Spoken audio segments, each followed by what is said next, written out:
Nessa aula, a gente vai falar sobre logística farmacêutica, que é um conceito que permeia praticamente todos os artigos da RDC 430 de 2020. Mas antes mesmo da gente entrar no conceito de logística, eu queria trazer algumas informações para vocês. Primeiro, que os medicamentos têm essa finalidade curativa, profilática, paliativa e até para fins de diagnóstico, exemplo dos radiofármacos, que nós já abordamos aqui ao longo dos módulos, e eles são bens altamente regulados em todo o mundo. Essa regulação ela pode acontecer em vários níveis. No nível da qualidade, da garantia da qualidade, segurança e eficácia do medicamento, se inserem as políticas de vigilância sanitária, mais especificamente as regulamentações da vigilância sanitária, aqui no Brasil as regulamentações da Anvisa, que são necessárias em todos os elos da cadeia logística do medicamento, para que esse produto chegue até o consumidor final, chegue até o paciente com a devida qualidade, com a devida segurança e também com eficácia. Outro tipo de regulação é a regulação de acesso. Esse medicamento ele tem que chegar até a população precisa ter acesso a esse medicamento. E nesse contexto, a gente tem as políticas de saúde de um país, mais especificamente aqui no Brasil, as políticas do Sistema Único de Saúde, do SUS.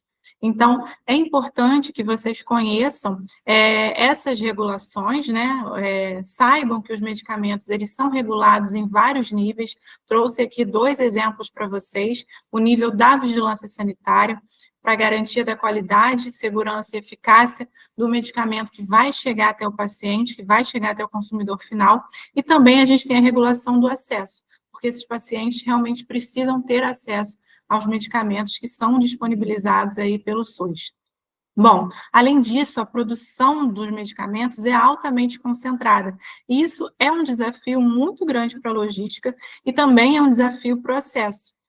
Aproximadamente 2/3 do valor dos medicamentos produzidos no globo, ou seja, produzidos no mundo, são movimentados por empresas com sede em apenas 5 países: Estados Unidos, Japão, Alemanha, França e Reino Unido. Então, nos países aí desenvolvidos, eu trouxe essa informação de 2014, mas ela persiste ainda no mundo. A gente tem aí uma concentração da produção desses medicamentos nos países desenvolvidos. E uma informação mais recente, de 2020, da Fiocruz, nos diz que menos de 5% dos IFAs, ou seja, dos insumos farmacêuticos ativos, dos princípios ativos, né, são ofertadas pelas indústrias farmacoquímicas nacionais, o que demonstra a fragilidade do parque industrial farmacoquímico local. Então, a gente tem aí 95%, cerca de 95% dos IFAs ofertados por indústrias que não são nacionais.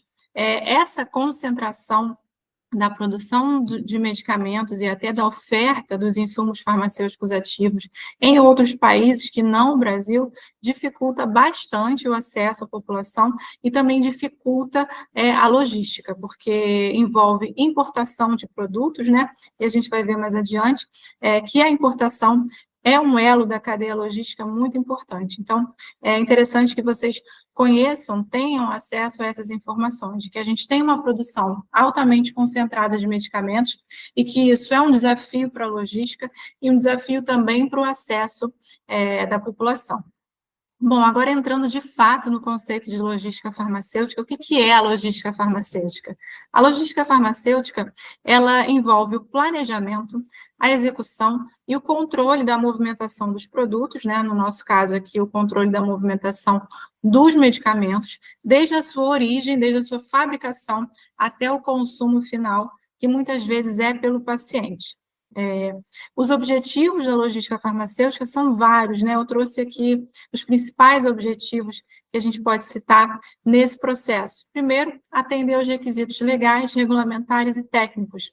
Então, para que um medicamento chegue até o consumidor final com a devida qualidade, segurança e eficácia, é necessário o atendimento de vários requisitos legais, regulamentares, requisitos técnicos, e esses requisitos precisam ser atendidos ao longo de toda a cadeia logística.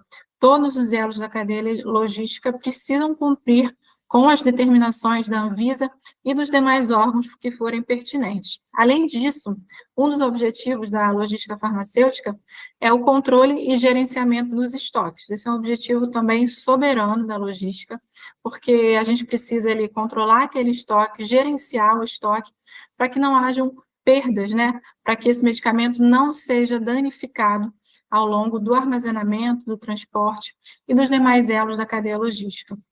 E também um objetivo importantíssimo é o da garantia da qualidade e segurança do medicamento. Sempre, o medicamento que chega até o consumidor final, que chega até o paciente, ele tem que ter qualidade, segurança e eficácia, tá? E a logística farmacêutica tem um papel muito importante dentro desse processo.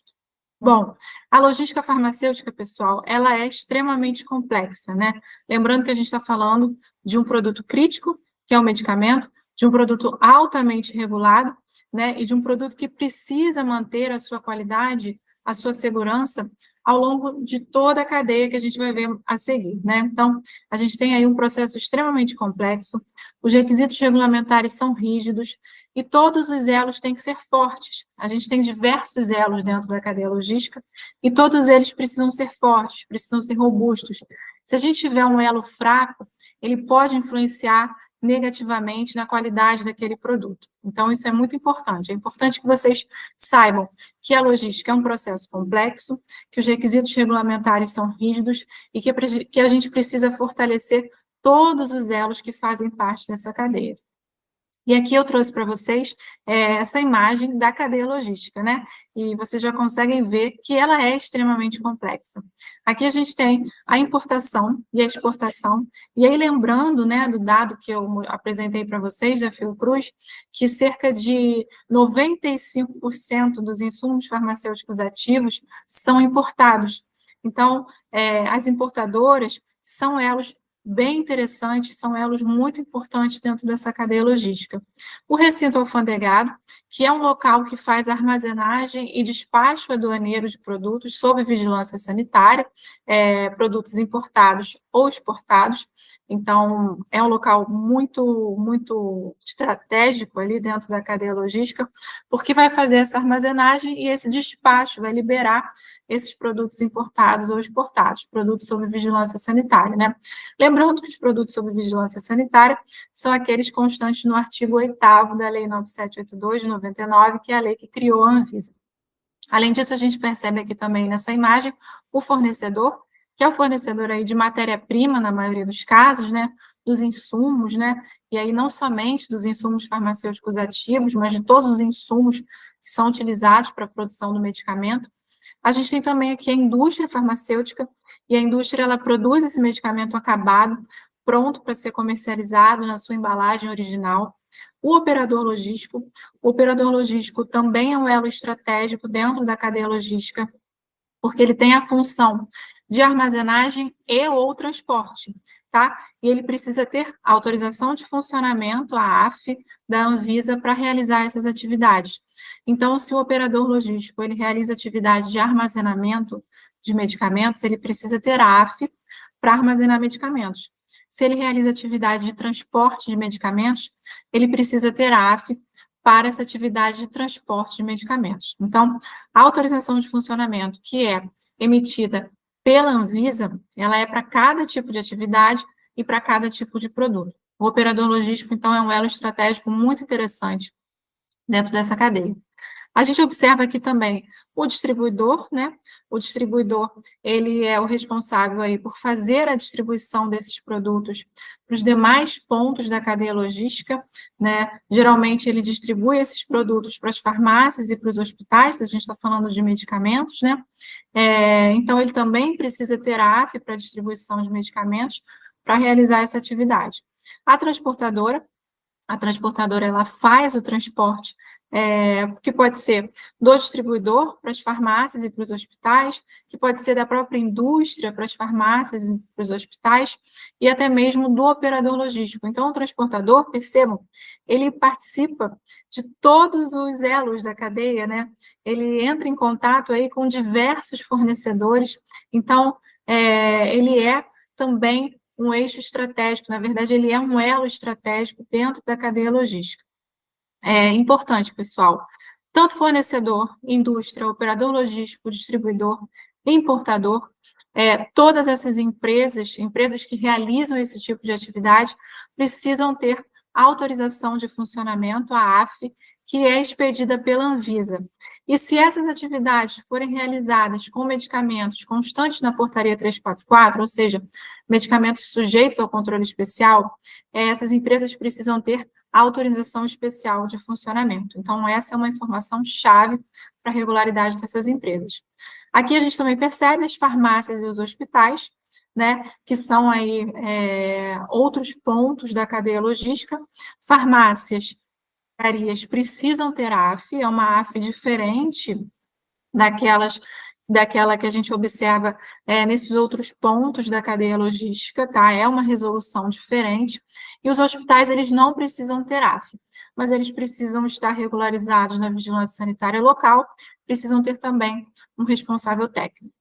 E o elo talvez mais importante dessa cadeia é o paciente, porque é ele que vai consumir esse medicamento, e esse medicamento precisa chegar até ele com a devida qualidade, com a devida segurança e com a devida eficácia, tá? Então, a gente percebe aqui o quão complexa é essa cadeia logística e a responsabilidade compartilhada entre todos os participantes da cadeia. Então, todos eles têm responsabilidade pela manutenção da qualidade do produto que vai chegar até o paciente, que é o consumidor final. Bom, quais são os principais desafios dessa cadeia logística que é tão complexa, como a gente viu? Primeiro, o monitoramento da carga, tá? A gente precisa monitorar a carga, que são os medicamentos, durante toda a cadeia logística, desde lá da fabricação até a chegada ao consumidor final. Além disso, gerenciamento de riscos, tá? Principalmente quando a gente fala de medicamentos termoláveis, que têm especificações definidas de temperatura, eles precisam ser armazenados em temperatura igual ou inferior a 8 graus Celsius, a gente precisa gerenciar os riscos ao longo de toda a cadeia logística também. Qualificação dos prestadores de serviços, tá? Essa qualificação envolve aí uma verificação, uma avaliação documental, na maioria das vezes. Qualificação térmica, que é um outro requisito exigido pela RDC 430 de 2020, e essa qualificação térmica, principalmente aí, para medicamentos, obviamente, termoláveis, e também se aplica ao transporte e armazenagem em trânsito desses medicamentos. Então, a qualificação térmica, ela garante que aquele local possui homogeneidade térmica, né? Que cada ponto crítico daquele armazém tem homogeneidade térmica, recebe a mesma temperatura, tá? Que é exigida para manutenção da qualidade daquele produto. Além disso, rastreabilidade da carga é um outro desafio da cadeia logística, porque a gente tem cadeias muito grandes, como a gente viu, né? Então, se um insumo farmacêutico ativo, se um medicamento ele é importado, por exemplo, ele vai passar por diversos elos da cadeia logística. Então, a rastreabilidade, nesses casos, vai ser mais complexa, tá? E é um desafio. E os medicamentos termoláveis, trouxe o exemplo aqui da insulina, que é talvez o mais conhecido, mas existem diversos medicamentos termoláveis, como os radiofármacos, que além de serem termoláveis, são muito caros, então eles representam desafios muito grandes para a cadeia logística, por causa das suas especificações de temperatura. Como eu disse, precisam ser mantidos, precisam ser armazenados e transportados em temperatura igual ou inferior a 8 graus Celsius, para manter as suas especificações de qualidade. Então, por si só, os medicamentos termoláveis já apresentam um desafio muito grande para essa cadeia logística. Bom, para finalizar a nossa aula, falar um pouquinho sobre logística reversa. Existem 3 tipos principais de logística reversa. A primeira delas é a logística reversa pós-consumo, tá? Então, esse medicamento que já foi consumido, vencido ou danificado, ele vai ali voltar para o fabricante. Esses medicamentos, eles não podem ser reintegrados ao estoque comercializável, seja da distribuidora ou da fábrica, ok? Então, na logística reversa pós-consumo, os medicamentos não vão poder ser reintegrados ao estoque comercializável da fábrica ou da distribuidora, porque a gente não garante ali a qualidade e eficácia e segurança desse medicamento. Logística reversa pós-venda, aí a gente está falando de devolução dos produtos, tá? Esses produtos, eles podem ser devolvidos à distribuidora ou à fábrica, e essa empresa vai, né, o sistema de gestão da qualidade da empresa vai realizar uma análise de risco e verificar se ele pode ser reincorporado ao estoque comercializável. Então, na logística reversa pós-venda, em algumas situações, o medicamento vai poder ser incorporado ao estoque comercializável novamente, porque ele mantém ali as suas características de qualidade, segurança e eficácia. E o reuso, que é a logística reversa de resíduos, né, relacionada aos resíduos dos medicamentos. E aí cada empresa tem uma política relacionada a esse tipo de reuso. Bom, nessa aula era isso que eu queria conversar com vocês. A gente falou aqui sobre um tópico extremamente importante, que é a logística reversa, e é um tópico que permeia todos os artigos da RDC 430 de 2020. Nos vemos na próxima aula para falar sobre os demais tópicos e sobre os demais artigos dessa resolução tão importante na cadeia logística dos medicamentos. Até lá!